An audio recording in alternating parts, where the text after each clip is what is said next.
All right. So we're right here, and we got glomerular capillary tuft, and you got your visceral Bowman's capsule.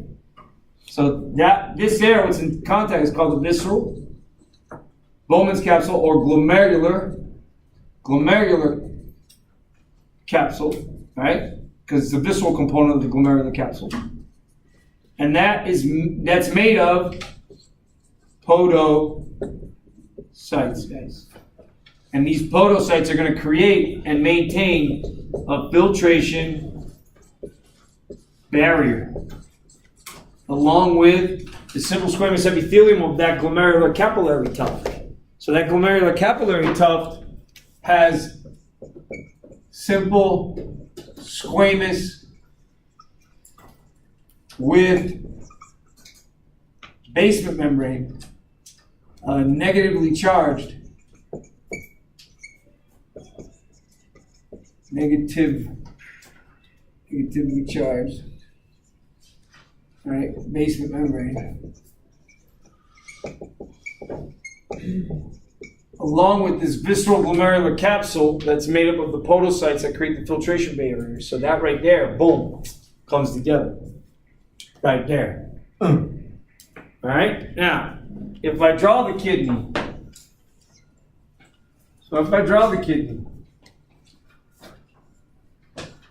the kidney has this cortex. It's got a capsule, first of all.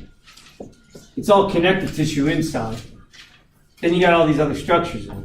You have a cortex and a medulla.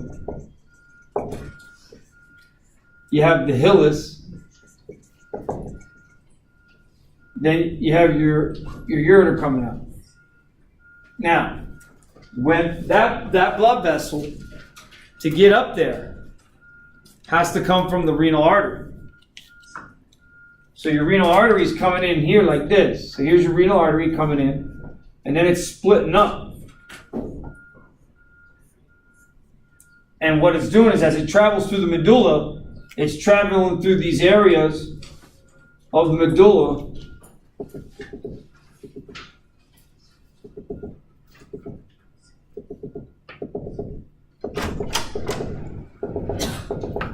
that are renal columns. And as those blood vessels come up through the renal columns, they'll connect everywhere along the junction between cortex and medulla. Everybody see that? Okay? Then what they'll do is they'll come off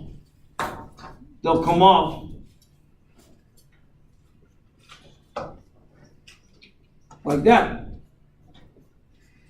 So what we used to call these, now I know they probably call them something different now, but what we used to call these were because they're running in columns, they're bundled in the columns, in the renal columns, then we refer to these as interlobar.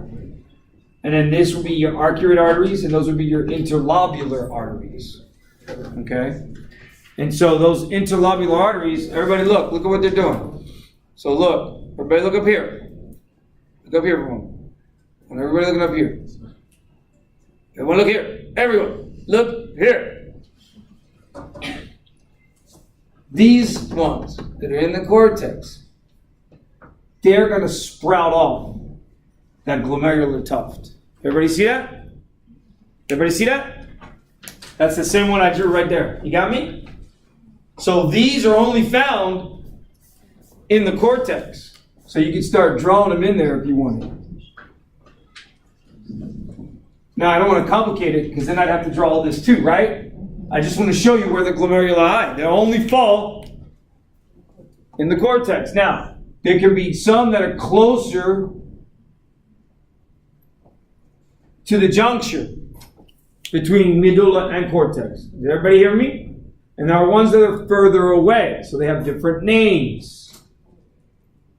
The one that's out in the cortex, further away into the cortex, are referred to as cortical nephrons, versus the ones that are closer to the junction between the cortical, they call cortical medullary nephron, I believe it's called, or juxtamedullary nephron, I apologize. juxtamedullary nephron, they call it. Juxtamedullary nephron, because it's right at the junction of the cortex and the medulla. And its nephron is going to extend. Now, what's the nephron? Everybody watch. Green, same color. If I draw this guy, I cap him. And then I do like this. There's my proximal convoluted tubule. And then everybody see that right between one column and another, I have a pyramid, a pyramid, a pyramid, a pyramid, a pyramid. Everybody see that? Those are called renal pyramids. And what's going to happen is that tubule system will come down and create a loop. Come up, come back over, cross, and then run down and end at the end of the renal pyramid. There's the renal pyramid, renal pyramid, renal pyramid. So your renal pyramids, guys, have this convergence of these tubes. So there's my proximal convoluted tubule, there's my loop, there's my distal convoluted tubule, and then what winds up happening is the collecting duct, which is this part, will end at the renal pyramid.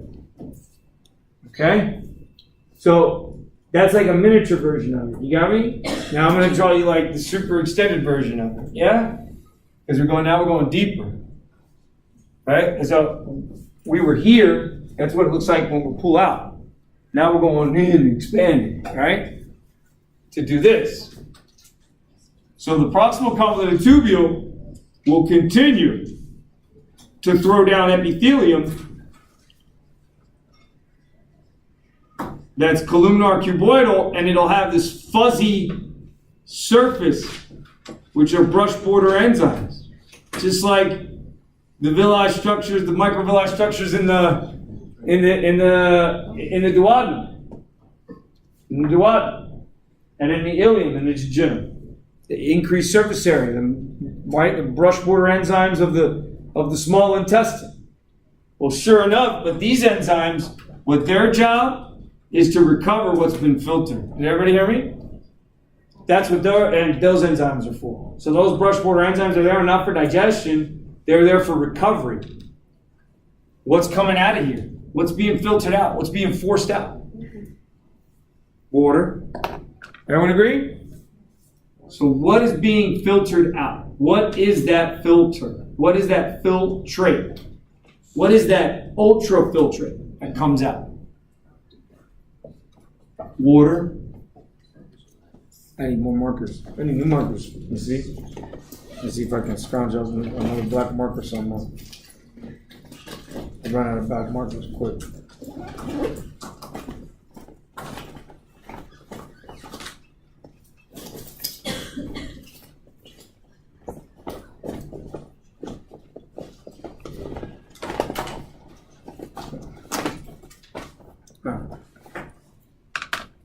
Good.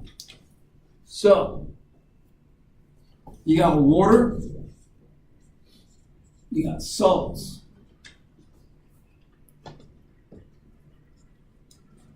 you got sodium, chloride, potassium, you got phosphates, huh? You got calcium as an ion. Everyone agree? You got glucose, you got amino acids, fatty acids will be transported.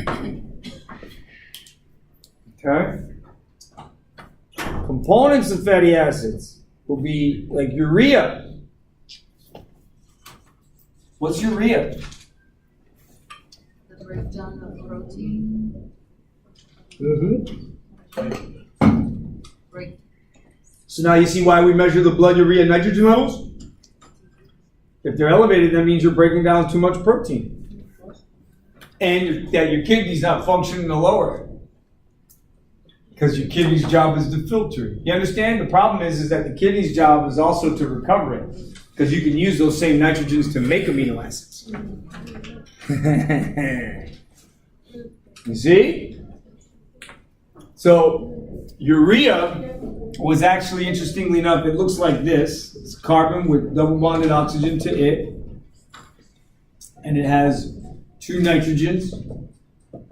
This is the Lewis dot structure for anybody who's interested.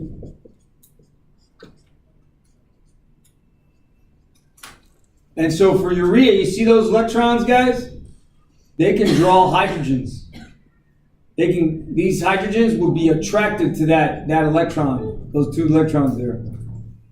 And this is why excess urea can cause a pH imbalance. Everybody understand? Sure enough, urea, we absorb it, we reabsorb it, we secrete it, and excrete it in the kidney. The deep depth of the medulla will reabsorb urea. So now, that proximal convoluted tubule is got to stay in, so as long as it stays in the cortex and doesn't cross that line between cortex and medulla, it'll always be proximal convoluted tubule. But the moment that now, guys, if I'm convoluted, what does that mean? I'm confused, as a human being. I'm like zigzagging, right? So, sure enough, they call it the proximal convoluted tubule, but there's a straight segment and a convoluted segment. There's 2 segments. And again, this, along with the distal, have the ability to transport acids and bases out of the connective tissue that the kidney gets and physically put them into this lumen, which will be ultimately dumped out at the end of the renal pyramid, guys. Do you understand? So, when I cross, I know I get a convoluted part. I'm just showing you straight. When I cross, I become the loop. And I change from this cuboidal columnar with that, now back down to simple squamous as I get further down. So now I go loop, and I come down on simple squamous. And then as I come up, there's a part of me, it's called the thick segment, the thick ascending limb. It's thick because the cells go back from simple squamous to cuboidal columnar in shape. And then I must be destined now. So I'm going to continue drawing it thin, even though I call it the thick ascending limb. I'll just draw this thin. I'll draw it super thin, paper thin. Right? And that's called the loop. That right there is called the loop. They call it the nephron loop now instead of the loop of Henle. They call it the nephron loop. Guys, the whole thing in green is called the nephron. Okay? And as you can see, with the glomeruli up here, the nephrons that come off of these, they won't go too far deep into the medulla. Their nephrons won't dip too far into the medulla. And there's a reason for that. And we'll talk about that in a moment. So that thick ascending limb, when it comes up, it's going to have to cross.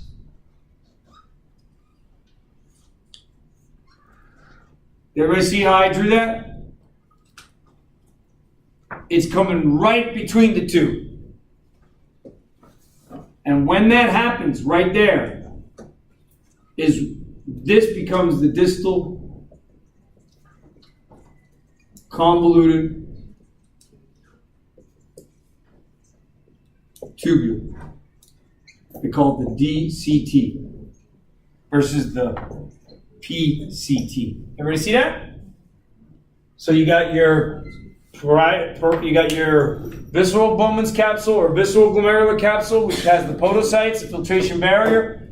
Then they're associated with the glomerular capillary tuft together. They're going to be filtering out blood. They're going to be filtering blood of water, salts, glucose, amino acids, and urea. And then that is going to enter into this lumen of this tubule that we created. Guys, all this is done by mesenchymal, mesendermal cells. You understand me? All this is designed by mesodermal cells, and we had to do it 3 times to get it right. You follow?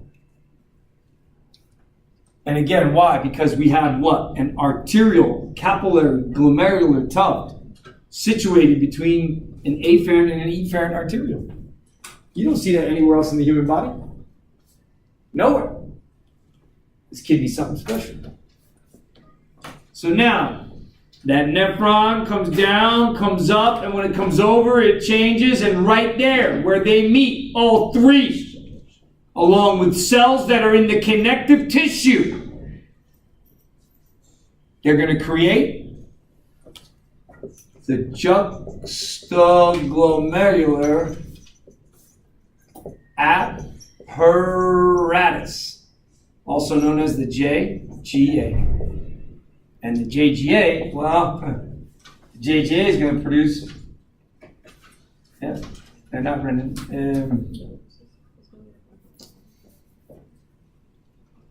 Yeah, Brendan, what am I talking about?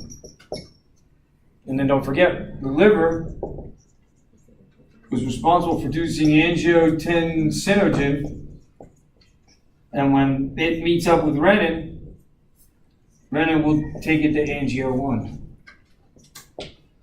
And then when you go to the lung, ACE in the lung will convert angio 1 to angio 2. So guys, if my nephron dies, do I have a problem with controlling my blood pressure? Yes. Everybody shake their head. If I have renal failure, will I have problems controlling my blood pressure? Everybody shake their head. Yes. Yes, we're going to. So anytime you hear anything about something about kidney, you usually think of what? Blood pressure. Oh, man! You can thank me later. Don't forget me when I'm dead. Huh? Now, that distal convoluted tubule. We're not done yet. That distal so I gotta erase that afferent arteriole. I gotta erase that afferent arteriole. I gotta get out of the way. It's in the way. It's just a label. You know it's still there. The red one's still there. That's the same one that's right there. Okay? It's the first branch. Because it's coming in. Here, I'll even draw a little arrow for you. The arrow going in means it's afferent. Arrow going out means it's efferent, going away. Got me? Afferent, efferent. So now, right here, where the tubule, the distal convoluted tubule begins, we already got the JGA, and then the distal convoluted tubule continues. It's gonna twist. It's gonna twist, and it's gonna be in the cortex. You guys see that? So it'll twist too. But then what it'll do? I'll erase this. Oh, it's okay. And I'll just put it here, PCT.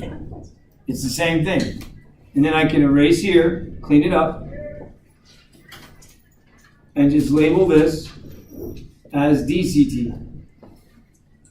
Now my DCT is going to come down, and when it crosses from cortex to medulla, it's going to dump in to a structure that's picking up off of others.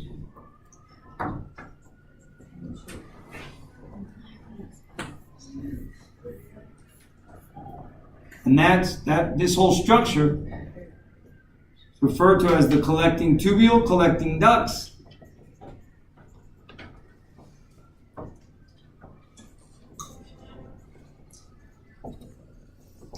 And that collecting duct, guys, what did I tell you? That collecting duct will end at what? At the apex. The renal pyramid apex. And what comes out of this, these droplets that come out, that's urine. Collecting duct, collecting tubule, oh boy. Are you ready? That's where ADH, and what else? ADH and? What else? ADH and?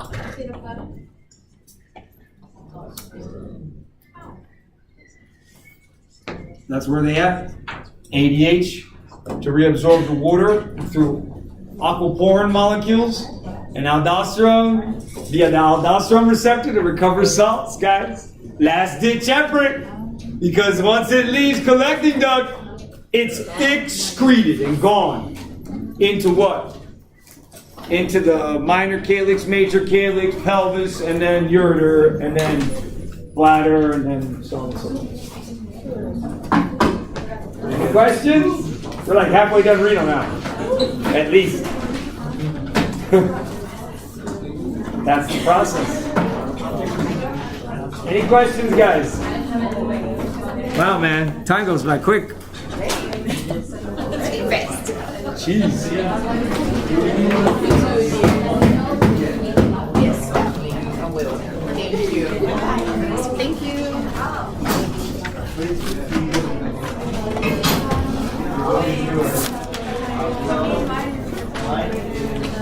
Bye, Professor. I got everybody's answers? No! Do you like edit it out and anytime somebody walks in or like? No. Oh, so we're all in it? Oh, so this is gonna be in the video? Oh, you mean there? No, I stopped that already, I think. Oh, no, I didn't. I didn't stop it. Yeah, you